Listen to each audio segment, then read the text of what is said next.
Bonjour chers amis, à l'heure à laquelle je vous parle, nous sommes en pleine pandémie, à quelques jours du pic prévu de la pandémie.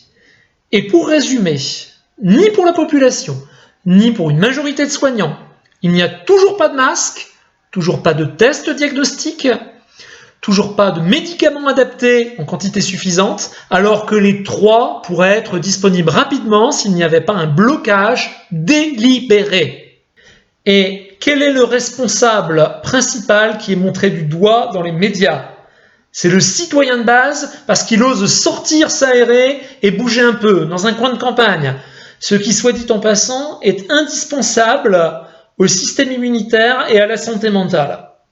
La peur qui est diffusée comme jamais sur les ondes ces temps-ci conduit nombre d'entre nous à accepter des privations de liberté fondamentales, aussi incroyables qu'inutiles, parce qu'on n'a jamais stoppé une épidémie par ce seul moyen, sauf dans une société moyenâgeuse.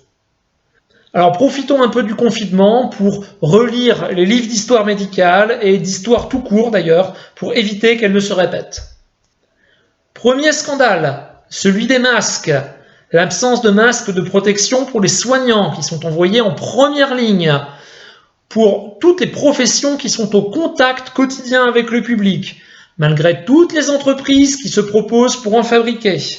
Ça fait 2 semaines, 3 semaines qu'on nous dit qu'il y a plusieurs usines qui tournent à plein régime pour produire des masques. Toujours rien. On est en 2020 les amis. En quelques jours, c'est fabriqué et expédié si on veut. Je sais que là, il en faut beaucoup, mais ça fait des semaines qu'on nous les promet en urgence et la plupart des professionnels de santé n'en ont toujours pas reçu. Deuxième scandale, celui des tests. La Corée du Sud, Israël et plus près de nous, tout simplement l'Allemagne ont eu beaucoup moins de morts. Pourquoi ? Ce sont des pays qui disposent d'une capacité de dépistage massive. Ils ont misé sur une stratégie de dépistage systématique. Là-bas, ils ne vous emmerdent pas avec des autorisations de sortie infantilisantes et humiliantes, comme si nous étions tous des gosses de collège. Certains envisagent même un couvre-feu, histoire de nous rappeler peut-être les bonnes vieilles années 40. Au moment où je fais cette vidéo, le 24 mars, il n'y a toujours pas en France la moindre stratégie cohérente de dépistage, de diagnostic, malgré le succès évident, réel, de tous les pays qui ont misé sur cette solution. La Corée du Sud a développé un dépistage qui se fait en 10 minutes et qui coûte une poignée d'euros. Ils sont prêts à nous en exporter des millions d'exemplaires. Mais quand vous voulez, les amis, pour en acheter, quand vous voulez. Alors les Belges, sur ce coup-là, ils n'ont pas été plus malins que nous, parce que la ministre de la Santé belge a interdit l'importation de ces tests, qui sont pourtant fiables et indispensables. En France, il y a 3 constantes. On est toujours plus malin que les autres, on ne touche pas aux stratégies qui ne fonctionnent pas, et on casse ceux qui réussissent en dehors des clous. Mon ami Idriss Aberkan, qui a fait vraiment un super boulot d'information scientifique, il a poussé récemment une grosse gueulante et je vous invite à visionner ses vidéos. Et je pense qu'il a eu bien raison. Si ça peut ouvrir les yeux des gens qui n'imaginent pas à quel point le monde universitaire, et en particulier français, est pourri. Le troisième scandale, c'est celui du traitement. Il n'y a toujours pas de traitement spécifique, malgré les laboratoires et les chercheurs qui ont proposé leur expertise au gouvernement. Alors depuis quelques jours, tout le monde entend parler du professeur Didier Raoult, qui a découvert que la chloroquine, qui est en fait un paludéen très connu, fonctionne sur le coronavirus. Un professeur qui, en dépit de son look et de son caractère particulier, qui fait, il est vrai, un peu savant fou, n'en est pas moins reconnu dans le monde entier pour ses multiples travaux. Donc, quand je vois des jeunes premiers qui lui font la leçon sur les réseaux sociaux, honnêtement, je pense qu'il sait, au stade de sa carrière, ce que c'est que de faire de la science, ce que c'est que la recherche scientifique. Alors, qu'est-ce qu'on lui reproche, en fait ? On lui reproche la faiblesse de son étude clinique, alors qu'il s'agit juste, en fait, d'une étude préliminaire. Il faut évidemment faire d'autres études plus larges, conduites dans les règles de l'art, sauf que là, on n'a pas le temps d'attendre les résultats. On nous les promet dans 6 semaines alors qu'on est en plein pic de pandémie. Là, on est en médecine d'urgence. Faut comprendre ça. La médecine, c'est pas seulement les grands essais randomisés et les belles courbes statistiques. C'est d'abord soigner efficacement, surtout en pleine pandémie. Et là, chaque jour à tergiverser, ça va être des morts en plus.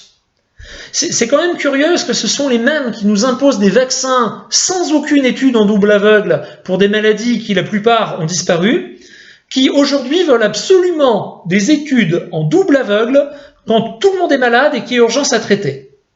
Bon, de toute façon, depuis plusieurs jours, il y a de nombreux services hospitaliers qui passent outre les directives gouvernementales. Là, franchement, la digue est en train de céder sous la pression de l'énorme soutien populaire. La réaction du ministre de la Santé, Olivier Véran, a été de décider de réserver la chloroquine, qui est encore disponible, aux malades les plus gravement atteints. C'est-à-dire ceux qui sont en réanimation pour détresse respiratoire, en fait. Sauf qu'à ce stade, c'est trop tard. Le professeur Raoult l'a pourtant clairement expliqué. Lorsqu'une personne est en détresse respiratoire, le virus n'est plus présent ou presque plus présent, presque plus détectable. C'est la réaction inflammatoire qui s'est emballée et qu'on n'arrive plus à arrêter. Donc ça ne sert à rien à ce stade de donner un antiviral.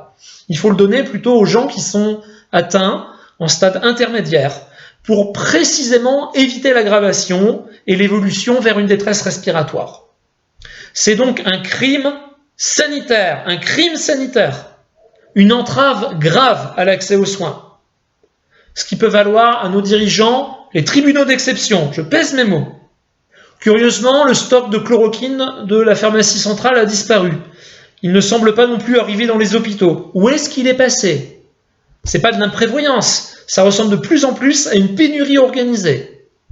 À moins que ce traitement contrarie certains projets. Qui a intérêt à faire durer cette épidémie? Alors tous les imbéciles de service, bien sûr, peuvent me traiter de complotiste, j'en ai rien à faire. Personne ne m'empêchera de continuer à me poser des questions. Alors ce médicament existe depuis 1949. Et comme par hasard, on décide de le classer sur la liste 1 des médicaments soumis à ordonnance en janvier de cette année, c'est-à-dire juste avant que l'épidémie n'arrive chez nous. Sauf que cette demande de classification date du mois de novembre 2019, donc au tout début de l'épidémie en Chine, au moment où on ne s'en préoccupait pas du tout en France. Mais qu'est-ce que c'est que ces délits d'initiés? Même pour la phase de détresse respiratoire, on se fout du monde. En France, la place qui est donnée à l'innovation est catastrophique. On a un docteur en biologie marine qui a fondé sa société, qui a mis au point un transporteur universel d'oxygène, qui utilise le sang d'un ver marin qui est capable de fixer jusqu'à 40 fois plus d'oxygène sur les molécules d'hémoglobine. Ce dispositif a été proposé au ministère de la Santé dans le cadre de la lutte contre l'épidémie de coronavirus. Il a dit être capable de produire suffisamment de machines pour traiter jusqu'à 30 000 malades. Eh bien aujourd'hui, à l'heure où on approche du pic de l'épidémie, la machine n'a toujours pas été agréée. Son créateur est enlisé dans des tracasseries administratives invraisemblables. Alors, puisqu'il paraît que nous sommes en guerre, est-ce qu'on a déjà vu un pays en guerre refuser la production d'armes qui lui permettrait de prendre un avantage décisif sur l'ennemi?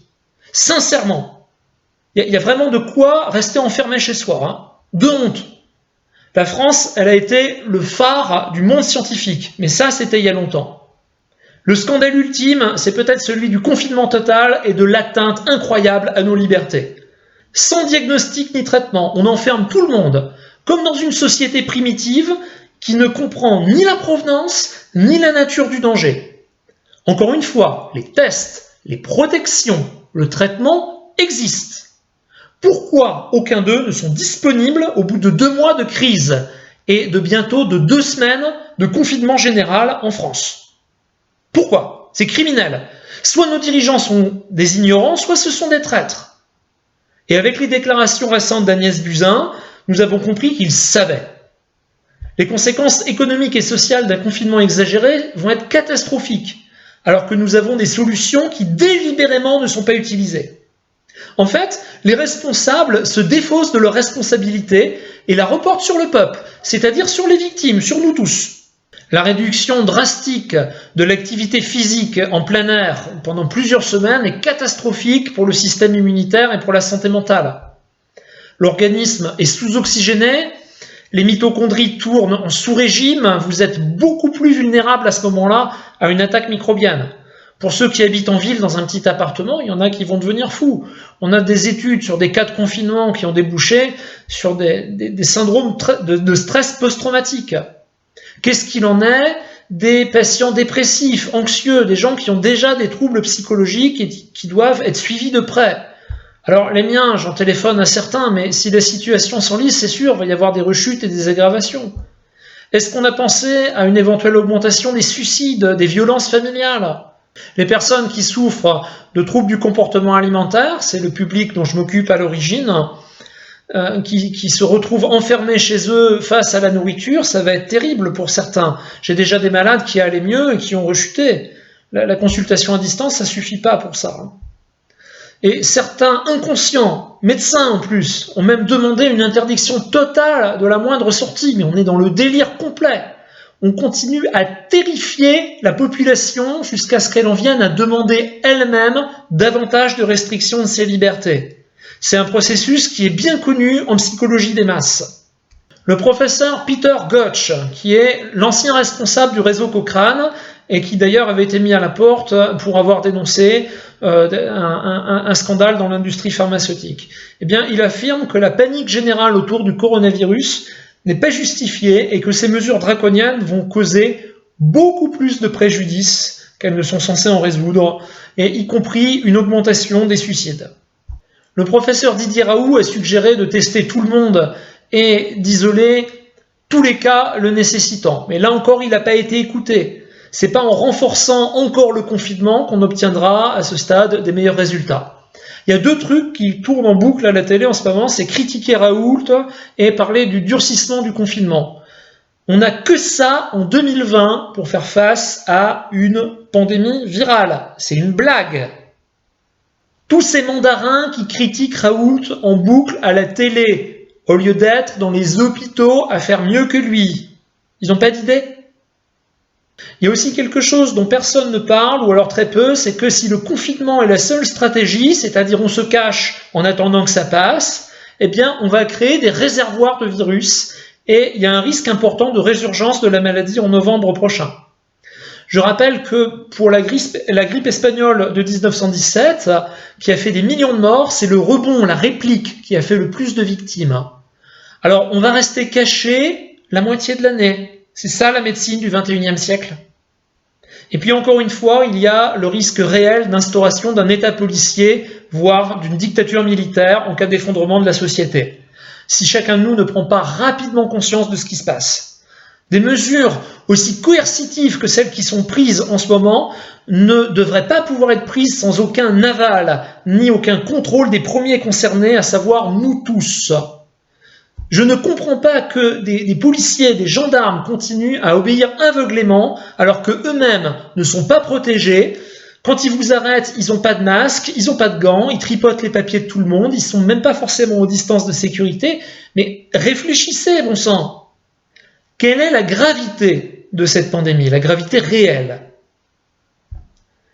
Alors, les données qui circulent sur la mortalité et qui sont reprises sans distinction dans les médias parlent d'individus décédés positifs au virus et non pas décédés à cause du virus. La différence est importante. Je vais prendre une image pour bien comprendre. Si quelqu'un est renversé par une voiture, la cause de la mort, c'est l'impact. S'il est renversé par une voiture et qu'il avait la grippe, c'est pas la cause de la mort. Vous pouvez être porteur sain et mourir d'autre chose, et y compris d'ailleurs avec des symptômes respiratoires. Le professeur Bagdi, qui est un infectiologue allemand, nous rappelle que lorsque des malades ont en même temps plusieurs maladies, un agent infectieux ne peut pas être tenu pour seul responsable de la mortalité. Il nous rappelle aussi l'importance des facteurs environnementaux. Par exemple, qu'est-ce que le nord de l'Italie a en commun avec la Chine? Eh bien, c'est très simple, une pollution de l'air terrible, une des plus importantes au monde. En fait, l'Italie du Nord, c'est la Chine de l'Europe. Pour cette seule raison, on ne peut pas comparer les chiffres d'un pays à l'autre. La médecine, vous voyez, c'est pas si simple, et si on en rajoute en plus dans l'émotionnel, on finit par raconter n'importe quoi. On nous montre en France des hôpitaux qui sont saturés, mais non pas parce que les malades affluent par millions comme dans un film catastrophe, mais parce que le nombre de lits supprimés et de services qui ont été fermés ces dernières années est vertigineux. Nos politiques successives ont tout simplement détruit l'hôpital. La communication médiatique est catastrophiste depuis le début. Or, nous avons besoin de précision.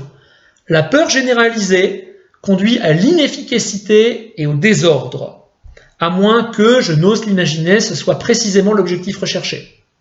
Le Covid-19, c'est sûr, c'est pas une petite grippette, mais c'est pas non plus la grippe espagnole de 1917, ni la peste du Moyen-Âge, où les morts se sont comptés par millions. À un moment donné, il faut arrêter la surenchère du catastrophisme. Le danger est réel, mais il faut garder la tête froide. Face à un ennemi, en fait, vous avez deux attitudes qui sont fatales.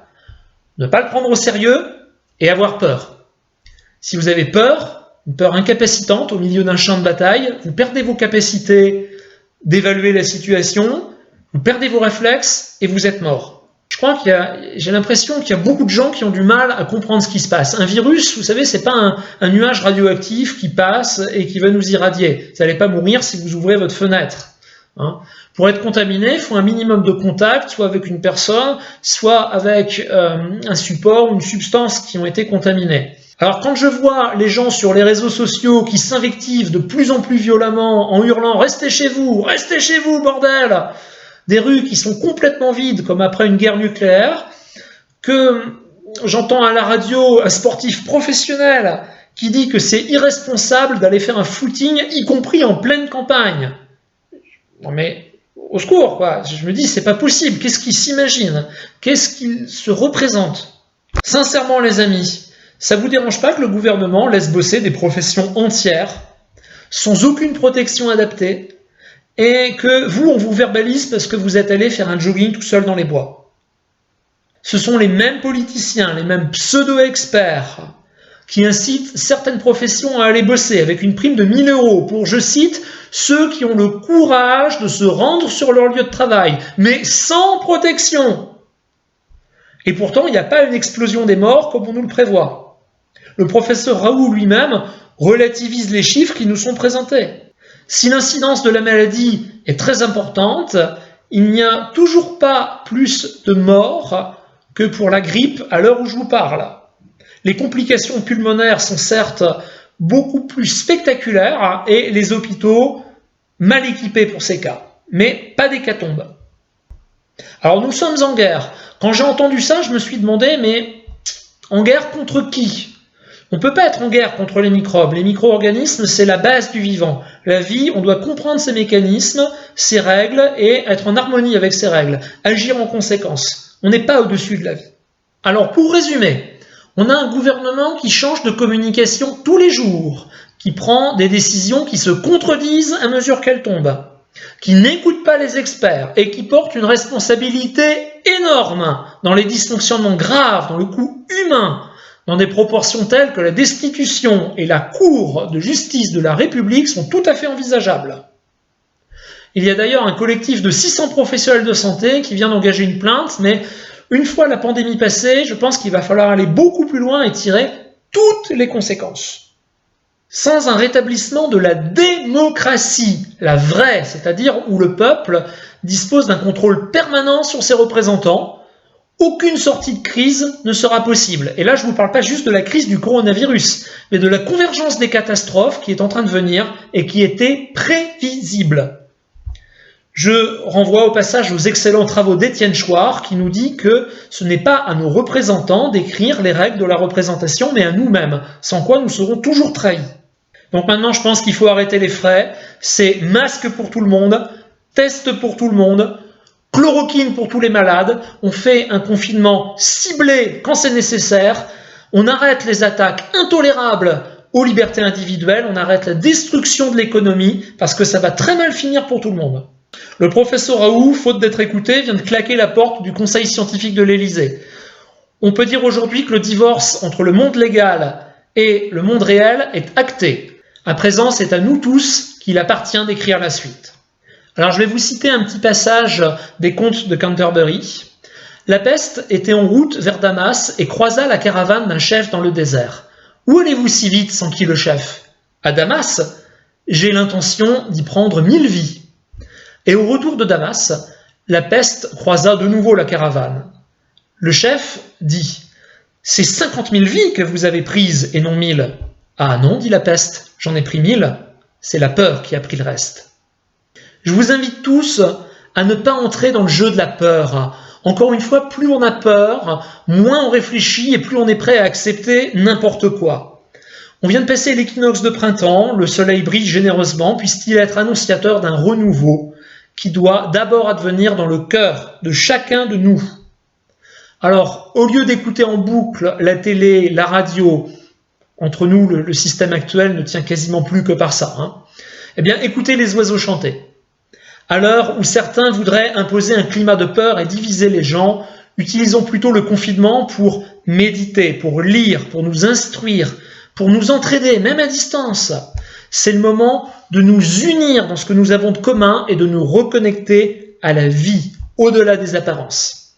Il va falloir préparer l'après, parce qu'il va y avoir un après, pas juste l'après-coronavirus, mais la crise économique mondiale qui nous attend. Et c'est à nous tous de décider ce qu'il va y avoir après. Et pour ça, nous devons garder un esprit clair, lucide. On peut tout à fait ne pas se laisser faire et en même temps rester calme et positif. Ça demande du courage, ça demande de la conscience, mais je pense que nous pouvons tous le faire.